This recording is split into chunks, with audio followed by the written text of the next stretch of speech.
So our last presenter is Divya Padmanabhan.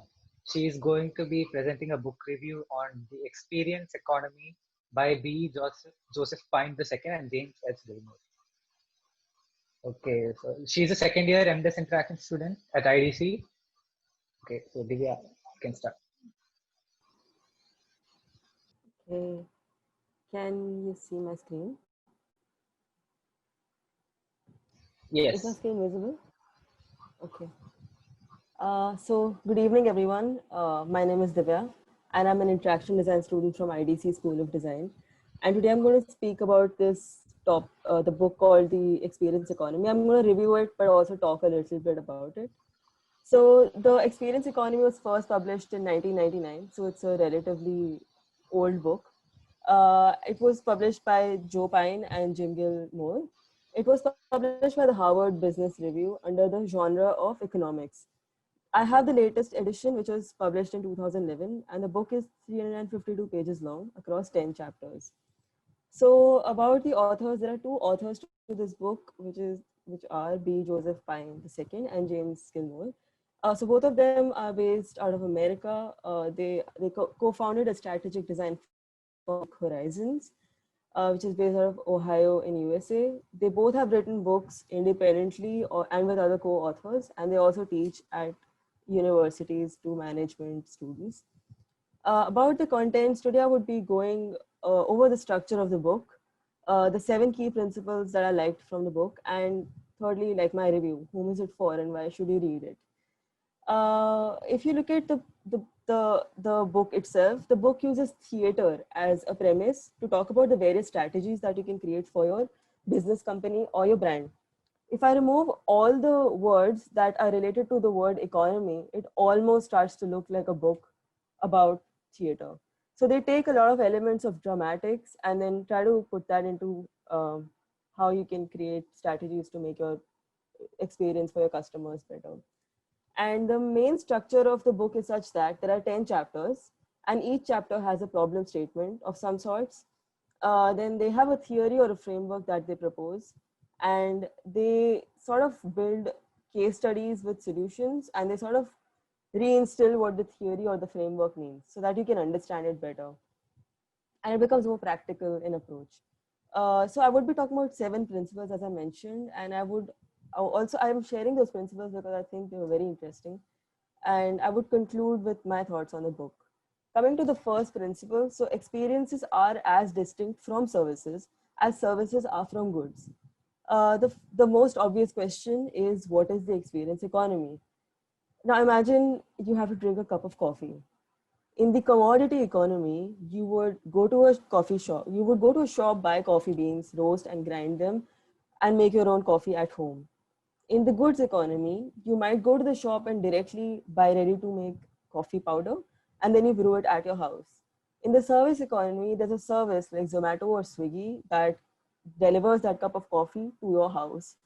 And in the experience economy, you would go to a coffee shop like Cafe Coffee Day or Starbucks. You would sit there, you would probably do some network or you would work like you can do at Starbucks. There's also this aroma of the coffee around you, and then they give you this cup with your name written on it. So you're not just consuming the coffee there, you're consuming an experience, and you're no longer paying just for the coffee, you're paying for the experience that it brings to you. And here the authors present a graph to show how experiences help create value. So the same coffee, but you can see how differently you can price it if you are part of the experience economy. And one part about the book is that it was written in 1999. So there are various examples given on how you can transform non-digital experiences versus the digital ones, but I still think the principles hold true. The second principle is about, it isn't about entertaining the customer, but about engaging them. Um, so how can we create engaging experiences for the customer? So to give the readers an idea of the types of experiences that can be useful in their practice, they talk about 4 realms of experience. The first dimension is about customer participation, which can be active or passive. So how actively or passively you can interact with the experience. And the second is about the environmental relationship, which is basically, do you absorb in that environment or do you immerse yourself in that environment? And on the basis of that, they have 4 realms. The first is entertainment, the second is education, the third is aesthetic, and the fourth is escapist. Now I would give you 4 examples that sort of will help you understand that better.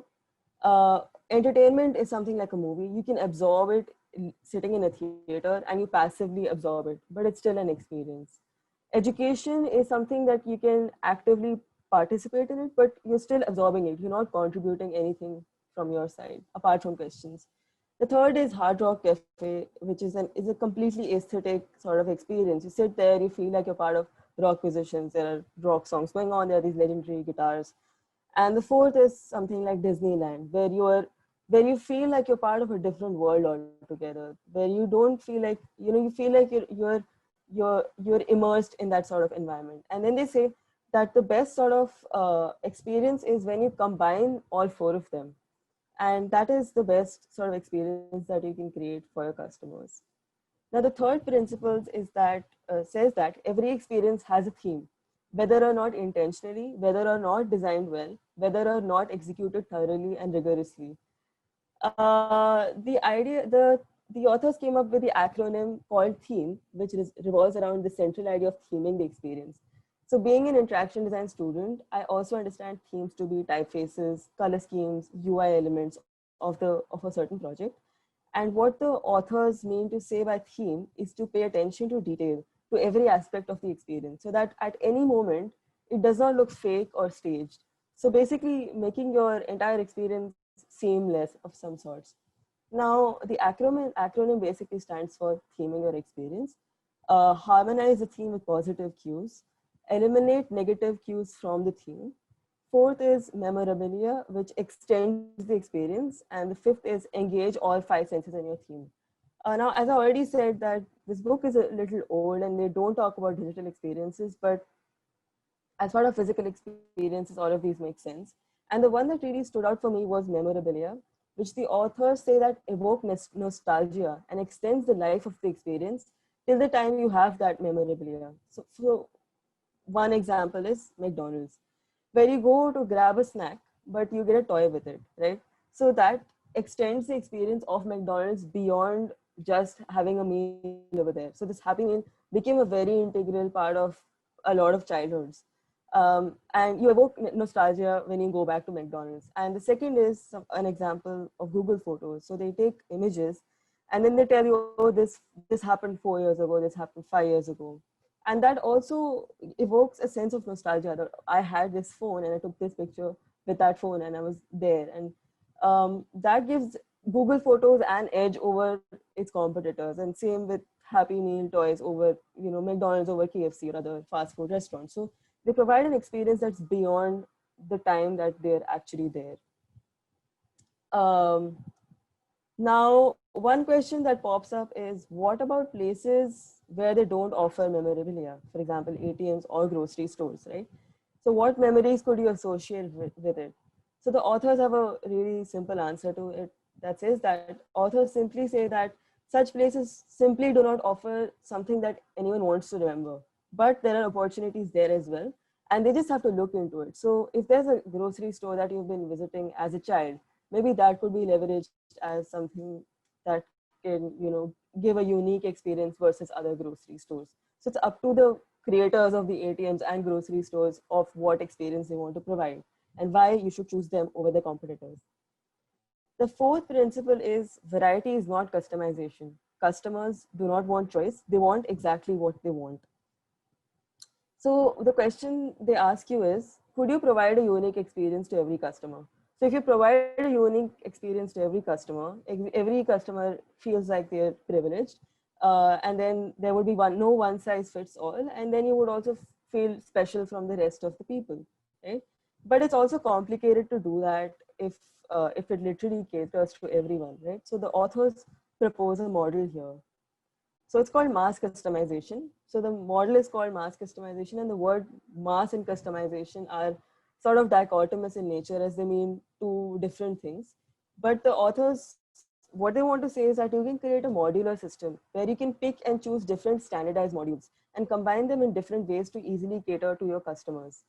So one really easy example again is McDonald's or any fast food restaurant. Today we feel like fast food restaurants are commonplace, but when McDonald's started, it was something which was very unique. There were only, sit down restaurants, and people had to wait for very long times to get their food. But what McDonald's did is that you get fast service, you get cheap food, but you also get to pick and choose what you want into this sort of bundle. And they had a standard set of modules which were different food items, and then you can just pick and choose and then get a unique customized experience every time you ate the food. And even with Happy Meal toys, that every month there was a new toy, so that made McDonald's have an upper edge over other restaurants, like again, for example, KFC or um, yeah. And one more example that I thought was more relevant are Amazon's suggestions. So there is the use of artificial intelligence and machine learning to understand buyers' behaviors today, right? And then they suggest what you could buy next. So that is again a personal experience. So they take your data and they try to see what all you have bought so far and what all you are looking through, and then they tell you, oh, this would suit you the best. And that's why perhaps there is a reason why people prefer to use Amazon versus other e-commerce brands, right? But that doesn't mean that Amazon is changing their complete repository. They're just finding new permutations and combinations to provide things to you. It has its ethical concerns, but that was one example I could think of. The fifth principle says that designing for the average is the root cause of customer sacrifice. And every mass produced product comprises of take it or leave it features offered to all customers.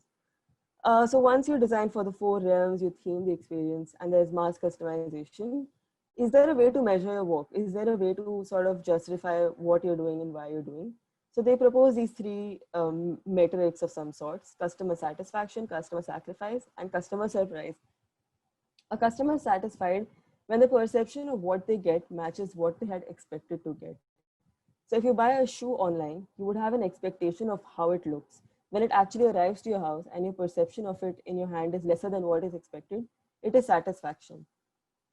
Sacrifice is when you expect the shoe to be of a certain color, but it's a completely different color altogether, but it still fits you. So you feel like, okay, I can still wear it, but you're making a sacrifice here. And the third is surprise. So what if with the shoe that you deliver, you also give them a free shoe polish with it?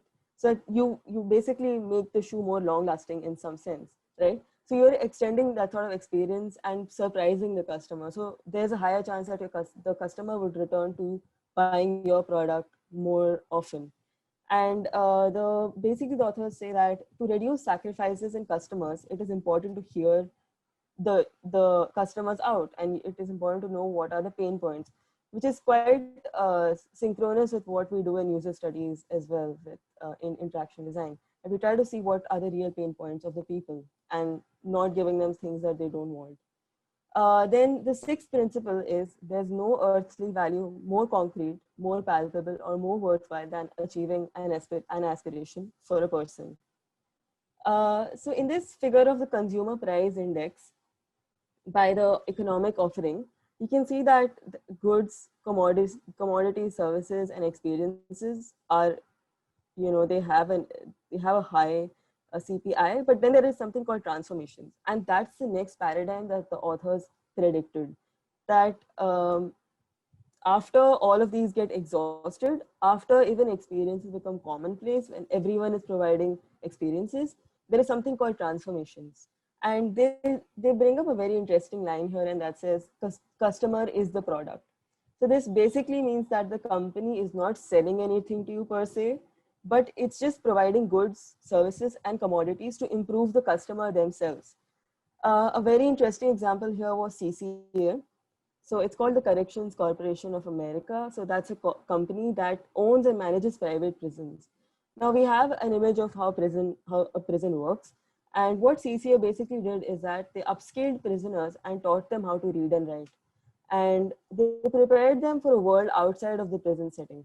So the authors say that about 80% of the prisoners who leave the prison, there's a high chance that they would have to get used to the world outside. There are 20% of them who turn out to be psychopaths, and they would be back in the prison again, and they would get into trouble again. But then there are prisoners who are actually find it very hard to go back to the real world. So they prepare them extensively for a world outside the prison setting. And here, what they're offering is transforming the prisoner to a possible human resource. And this sort of an economic offering is completely different because they're transforming a person into a human resource. And it's a different way to give back to the society altogether, right? One more example that's really relevant today is Coursera or Skillshare and other platforms that let you upskill yourself. So, are they transforming people? I think so, yes, because apart from just getting the certifications, you're also getting upskilled, which means that you can be of more use to the world, you can be a better human resource, and then benefit the society and the economy in overall. And that's the last paradigm that I sort of bring up. And finally, the last principle is that the richest experiences encompass aspects of all the realms.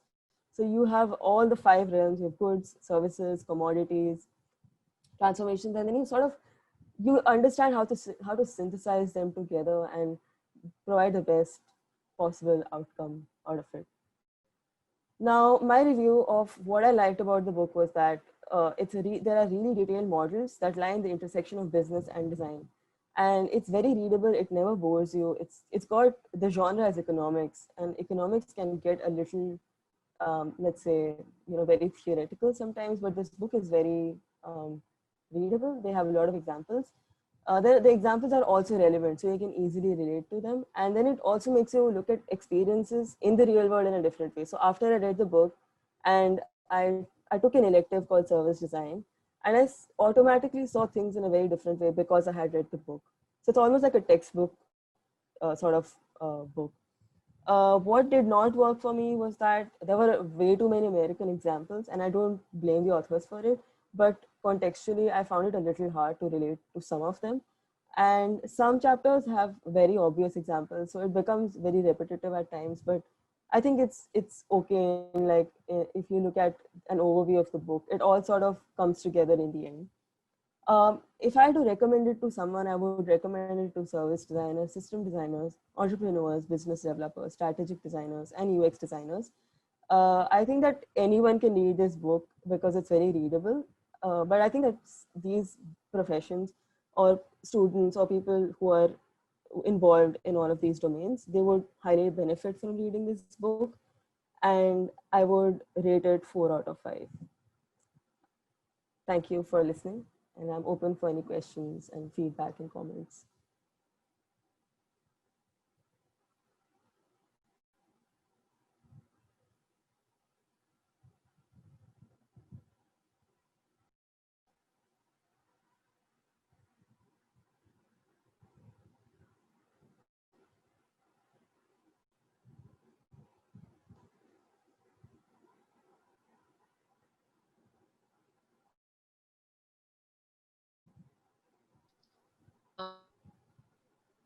Rupam has a question. I just saw. Thank you so much for the presentation, Divya. It was like it makes me want to go and read this book now. It's very informative. Um, I also have a question, but like I think I'll let Rupam go first. So I mean, I can go second. That's fine. no, you go first. Okay. So, Divya, really, I think these are the kind of book that really excite me. So, this is a really great to come across this book. And I was myself taking some online courses for service design. So, I think this is going to help a lot. And I had a related question. So, you know how value proposition mapping is very critical to service design, and how do you convince businesses when you're working as a consultant or as a part of the team? So do you find any relevant case studies where you can map value propositions or draw or like see companies those value proposition things? I could not. I think my internet was a little dicey. Could you repeat the question again? Sorry. Okay. So basically, are there any value proposition case studies example that you could come across in this book which you could share? Value proposition. So basically, these are the 5 value. They talk about commodities and services and transformative experiences, right? So there are like plenty of examples in the book. Like I can't. I feel like right now there are so many that I can't pick and choose from one. But Okay. if you read the book, there are like it's loaded with examples. Like um, So it's loaded. Okay, that sounds good. yeah, yeah,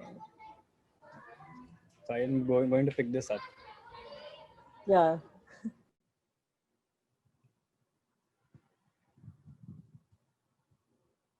All right. So if anyone else has any questions or anything to say, um, I think we're open for it. So you can just raise your hands and we'll call you out.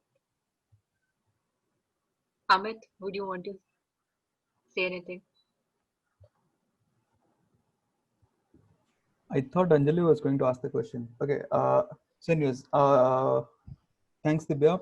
Okay, so I just have one question. Like, so you talked about like all the examples in the book are mostly US centric. So that's quite understandable because you already acknowledged that the book is quite old, or I shouldn't say that the book is old. It was uh, uh, uh, written perhaps lots of years back. But can you think of any example in an Indian context? I can recall Starbucks example maybe, but any other example that our audience today can like connect to more? Mhm. Right. So one of them was the grocery store example that, you know, there is this grocery store that you would always go to from your childhood, right? And I think that sort of, so that is something that I felt was very nostalgic, and that's sort of this memorabilia. And that's an experience that is very local to India because um, I'm not sure about how it is abroad, but here when you go to shopkeepers and they sort of become like your family of some sorts, right? So that experience is something that's very local to India. So that's one example that I can think of at the top of my head. Um, and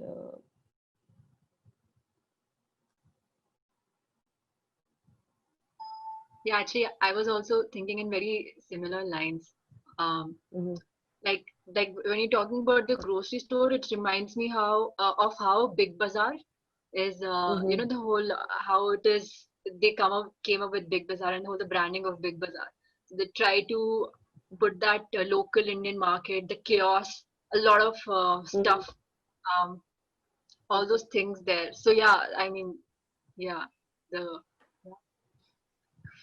Even the kirana stores, right? Like there are these small shops that you would go and buy like 250 grams of rice or 200 grams of dal, or your mom would say, oh, go and buy some Pepsi or something. So that sort of experience is very unique to India, I feel. It's like this very Yeah. it's a very emotional sort of connect with people. That's one example I can directly think of.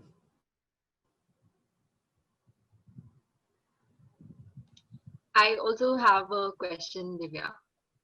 So I would like to Mm-hmm. know your opinion on this. This book sounds very interesting and it is indeed quite informative. But like I want to understand, um, where do we draw a line between using these ideas about nostalgia or sorry, this word um, in theme, memorabilia.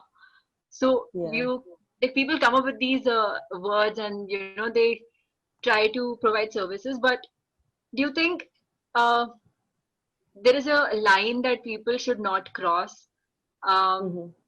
and when people actually start using such emotion, such things against people? I don't know if I'm able to put this, but there's a I mean, it is very easy to like misuse these ideas also. So like I just want to understand that when you read the book, did you feel that way anywhere? I mean, like when I talk about McDonald's, like the example is great. It's amazing how it works, but I personally feel McDonald's food is garbage. But they're feeding Mm-hmm. you with Right. that. I mean, that's what Coca-Cola also does, right? They're selling Right. you carbonated water in the name of happiness. So, Right. like, do you think there's a ethical lack of ethics there? I mean, would you recommend Yeah. that book? Right. Like, I don't know. What do you think? Oh no, I understand what you're saying, and that's sort of this. I mean, I might be completely wrong, but there's sort of this very consumerist sort of approach to the book. You know, like they look at things just to sell those things, and that's why they don't say users; they say customers in the book. But then that's all. This is also because this book is in the intersection of business and design, and eventually this lies in the area of economics. And ethically, I think as a designer, we have to have that sort of understanding that, oh, what I'm doing is wrong, you know, like uh, if you're a designer, you have to have that sort of intuitive sense that you should if you know that something is wrong, then you should consciously make a choice to differ from it. So yeah, as you said, McDonald's food is garbage, and they have landed in trouble a lot of times. And a lot of fast food restaurants have shut down, you know, because of various reasons. Because they could, people are not in favor of eating so much garbage, as you said. So I think it's like two ways. One way is to take the models and sort of understand what is the conceptual understanding of it. What do they really want you to take away from the model and not completely stick to it, and also use your own intuition or your own ethics to sort of build work around it. So these are not like answers to our questions, but sort of frameworks that we can stick to. I think that's what I understood from it. Don't you think there is also need, like when you're writing a book like that, there's also need to add a little section which says, don't sell garbage using these ideas. Yeah. Yeah, but you know, my argument to this is that a lot. I mean, if you even look at the Amazon example, right? That they're forcefully like they're using mass customization and they're trying to sell so many things to you all the time. But like right before this talk, I asked Mansi that, you know, people who have bipolar disorder, they get addicted to shopping.